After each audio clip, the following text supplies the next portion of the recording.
So dear students, in this video lecture we will discuss about the topic continuity of a function of two variables. Continuity of a function of two variables. Clear? इससे previous video lecture में हमने क्या पढ़ा था, limit of a function of two variables, और हमने ये भी बोला था कि ये दोनों टॉपिक्स जो है वो आपस में कोरिलेटेड है, इंटर रिलेटेड है. Okay, so let's see the basic definition of this continuity of a function of two variables.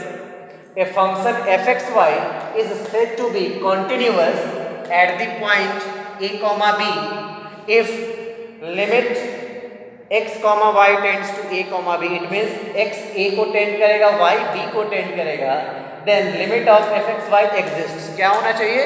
First condition limit exist होना चाहिए and is equal to f of ab, और इसका लिमिट जो है वो functional value के equal होना चाहिए.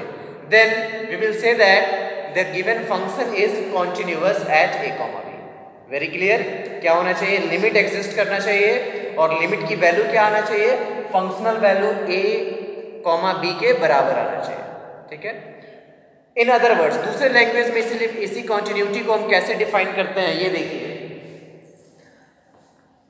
Function fxy is said to be continuous at the point a comma b if for given epsilon greater than 0 there exists a real number del greater than 0 such that modulus of f of x comma y minus f of ab, इस दोनों का हम subtract करके modulus लेंगे and it should be less then epsilon for every modulus of x comma y minus a comma b less than del. Okay, very simple है. तो हम question करेंगे इसी के अकॉर्डिंग. यहाँ से हम लिमिट चेक करेंगे और उसके बाद अगर ये लिमिट एग्जिस्ट करता है और लिमिट की वैल्यू फंक्शनल वैल्यू के बराबर आता है, then we can easily say that the given function is continuous at a comma b. Okay, so let's see the problem. So dear students, question based on continuity is let f from r square to r be defined as f of x comma y equals to xy upon x square plus y square if fxy not equals to 0 comma 0 and is 0 if fxy equals to 0 comma 0. Means function की value xy upon x square plus y square होगा. कब होगा? जब fxy other than 0 होगा, 0 comma 0 नहीं होगा, और function की वैल्यू 0 होगा when f of x comma y equals to 0 comma 0. Clear? Then show that f is not continuous at 0 0. तो हमें प्रूफ करना है क्या कि फंक्शन जो है वो कॉन्टिन्यूअस नहीं है. हमने यहाँ f लिया, इट मीन्स क्या? f of x comma y. Okay, symbolic form में हमने ओनली यहाँ f लिखा या f of x comma y लिखो, दोनों बातें एक ही है. So that f is not continuous at 0 0. Let's proceed for solution.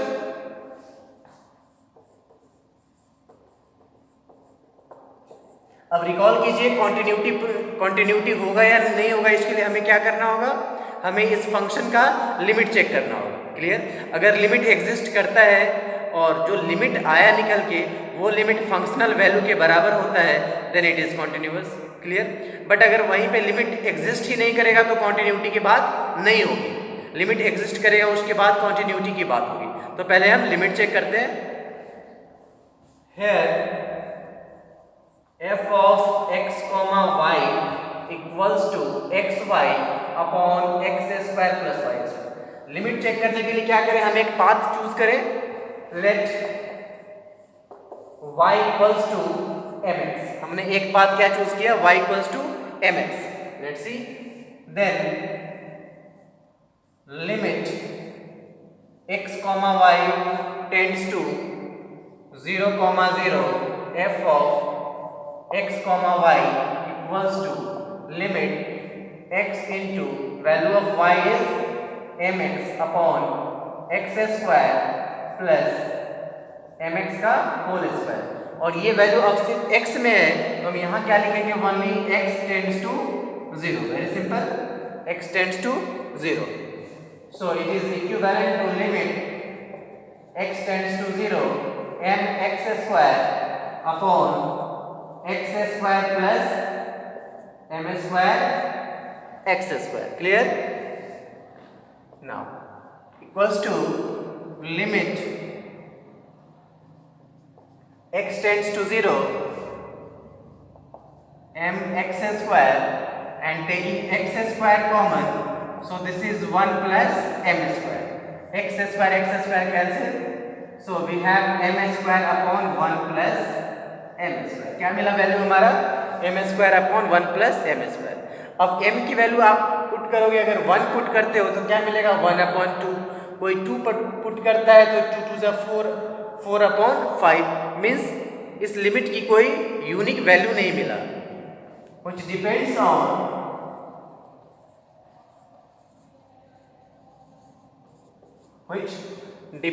on m, and m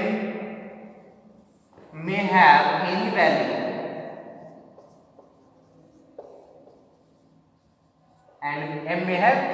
means m का कोई भी वैल्यू हो सकता है. इट मीन्स क्या? लिमिट एग्जिस्ट नहीं किया, therefore limit does not exist.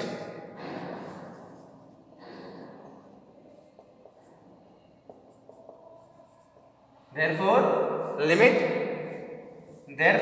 its limit doesn't exist. It means क्या? इसका लिमिट एग्जिस्ट नहीं करता है. अब जब लिमिट ही एग्जिस्ट नहीं करेगा तो कॉन्टिन्यूटी की बात ही नहीं उठती है. Clear? Hence the given function is not continuous. Very simple. Hence the given function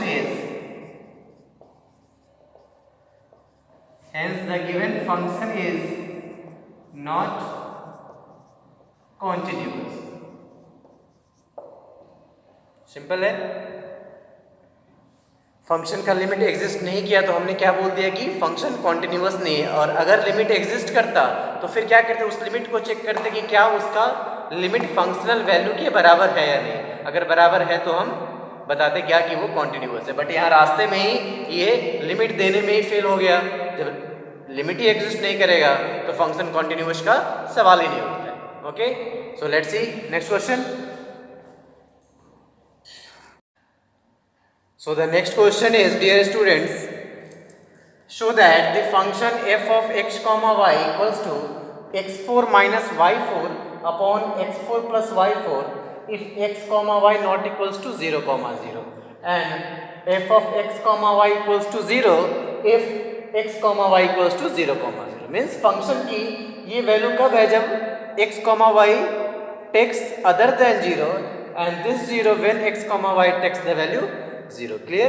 Then we have to prove that it is discontinuous at the origin. ये origin पे discontinuous है. Means at x equals to 0 y equals to 0 हमें ये दिखाना है कि ये given function जो है वो क्या है? discontinuous है. Clear है? So let's proceed. क्या करेंगे डिसकंटिन्यूटी चेक करने के लिए? पहले हम लिमिट चेक करेंगे. अगर लिमिट एग्जिस्ट नहीं करता है तो हम डिसकंटिन्यूटी बोल देंगे. अगर लिमिट एग्जिस्ट करता है और लिमिट की वैल्यू फंक्शनल वैल्यू के इक्वल नहीं आता है तो क्या बोलेंगे? फंक्शन कॉन्टिन्यूअस नहीं है. बिकॉज कंटिन्यूअस होने के लिए क्या चाहिए? लिमिट एग्जिस्ट करना चाहिए एंड लिमिट की जो वैल्यू है और वो फंक्शनल वैल्यू है वो दोनों सेम होना चाहिए. Clear? So let's proceed for solution.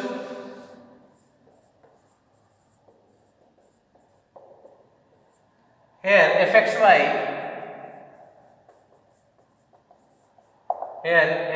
equals to x4 minus y4 upon x4 plus y4. Clear? Limit find out करने के लिए हम डिफरेंट पाथ चूज करते हैं. Suppose y equals to mx, let y equals to mx, then we have limit x tending to 0 y tending to 0 f of x comma y equals to limit x4 minus y4, that is mx to the power 4 upon x4 plus mx to the power 4, and here is x tends to 0. हमने y को भी x में convert कर लिया तो अब limit हमने क्या लिखा? Only x tends to 0. Clear? अब सिंप्लीफाई कर दे इसको. So it becomes limit x tends to 0. Here x4 minus m4 x4 upon x4 plus m4 x4. So it is equivalent to taking x4 common. So we have 1 minus m4 upon x4 into 1 plus m4. Cancel.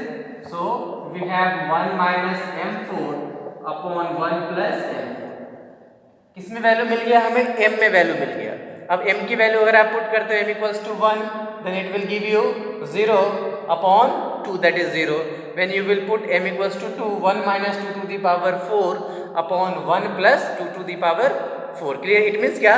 m का different value मिलेगा. और limit exist के लिए क्या condition है? Limit unique होना चाहिए, कोई पर्टिकुलर वैल्यू होना चाहिए. तो क्या होगा? Which depends on m,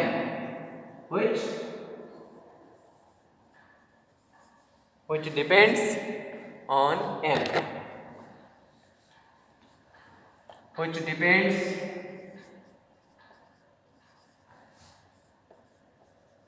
which depends on m, and m may have any value. Clear? m की कोई भी वैल्यू हो सकता है. Hence limit doesn't exist.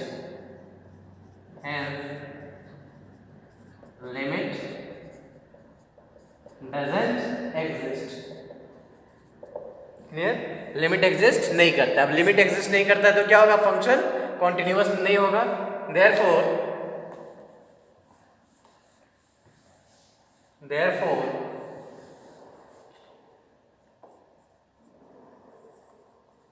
therefore the given function is not continuous. Therefore the given function is not continuous. That is not continuous को हम क्या बोलते हैं? Discontinuous. Discontinuous at 0 0. That is origin. Clear? Very simple. तो हमें ये ध्यान रखना है कि अगर लिमिट एग्जिस्ट ही नहीं करेगा तो कॉन्टिन्यूटी की बात ही नहीं होगी. क्लियर? जैसे बच्चा अगर एडमिशन ही नहीं लेगा तो पास ही नहीं करेगा. तो फर्स्ट कंडीशन क्या होता है? बच्चा किसी कोर्स में एडमिशन लेगा तभी तो एग्जाम देगा, पास होगा.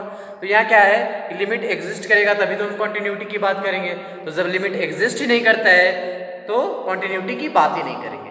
Okay? So the given function is discontinuous at 0 0. Clear? So students, next question is, let f of x comma y equals to root under modulus of xy, then show that f of xy is continuous at the origin. हमें continuity दिखाना है origin पे. Clear? अब तक हमने जो discontinuity दिखाया था वो y equals to mx path choose करके दिखलाया था. लिमिट और कॉन्टिन्यूटी का एक और डेफिनेशन हमने पढ़ा था जिसमें क्या करते थे? F of X Y minus F of A B modulus लेके less than epsilon when X minus A less than del and Y minus B less than del. तो उस डेफिनेशन का भी अब हम यूज कर लेंगे. Clear? Let's see the solution.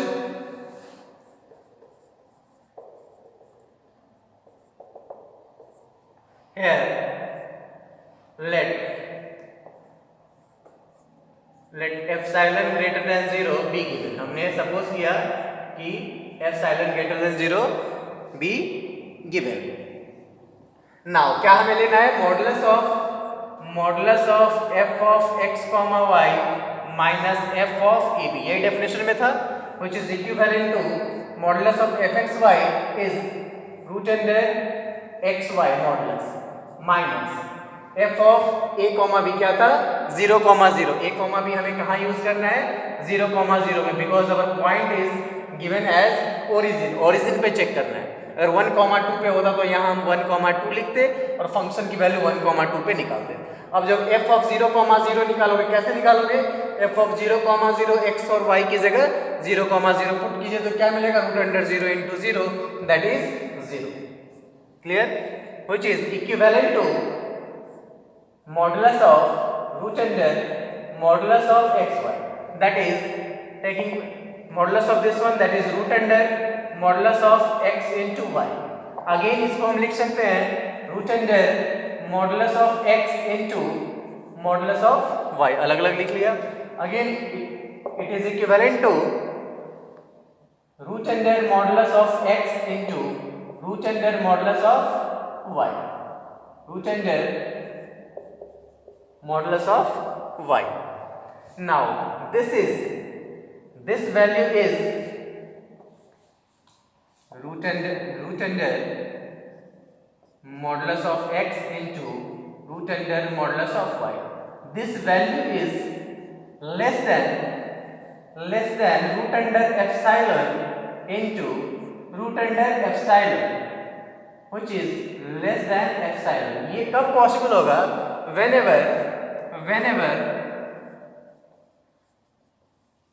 whenever root under modulus of x less than root under epsilon and root under modulus of y less than root under epsilon.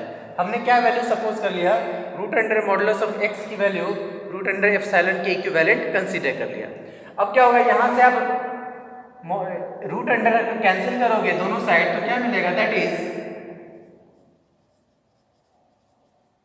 whenever modulus of x less than epsilon and modulus of y less than epsilon. हमने दोनों side से root cancel out कर दिया. Clear? whenever modulus of x less than epsilon and modulus of y less than epsilon. अब इसके corresponding क्या होना चाहिए? That is whenever modulus of x minus a की वैल्यू 0 है, less than del and modulus of y minus 0 less than del. ये कहता है ना, for every epsilon there exist del. हर एक एप्सिलॉन के लिए हमें यहाँ पे del मिलता है, so that x less than x minus 0 less than epsilon for which x minus 0 less than delta. ये x लेस देन एप्सिलॉन है तो x माइनस 0 हमारा क्या मिलेगा? लेस देन del मिलेगा. इट मीन्स क्या? अब यहाँ से क्या होगा? दिस शुड बी एप्सिलॉन और del को इक्वल होना पड़ेगा. It means that is epsilon equals to del. That is epsilon equals to del which is greater than 0. ये हमारा डेफिनेशन था. क्लियर? ये हमारा डेफिनेशन था क्या? f of xy minus f of ab less than epsilon whenever x minus a less than del and y minus b less than del. अगर ऐसा है तो वो फंक्शन कॉन्टिन्यूअस होगा. Hence the given function is continuous. So the given function is, और इसको हम words में लिख सकते हैं, therefore for every epsilon greater than 0, therefore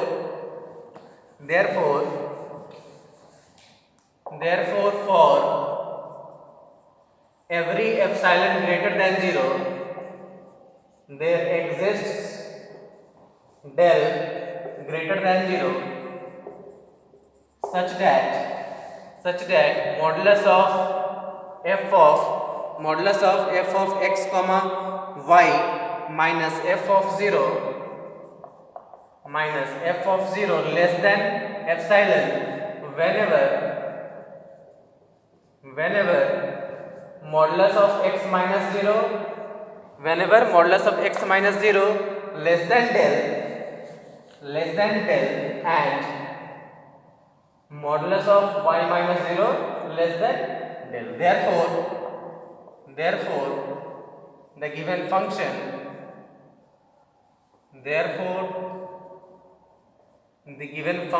is continuous at the origin, that is 0,0 पे ये कॉन्टिन्यूअस है. क्लियर है? तो ये हमने दो question y equals to mx type से किया है और ये क्वेश्चन हमने डेफिनेशन जो हमने फर्स्ट डेफिनेशन दिया था उसके अकॉर्डिंग किया है. क्लियर? दोनों हमें पता होना चाहिए. ओके स्टूडेंट्स, तो लिमिट और कंटिन्यूटी हमने ये दो वीडियो लेक्चर में कंप्लीट किया है, which is very important for your examination point of view. यहाँ से एक क्वेश्चन हर एक यूनिवर्सिटी एग्जामिनेशन में आते ही आते हैं. Okay, thank you.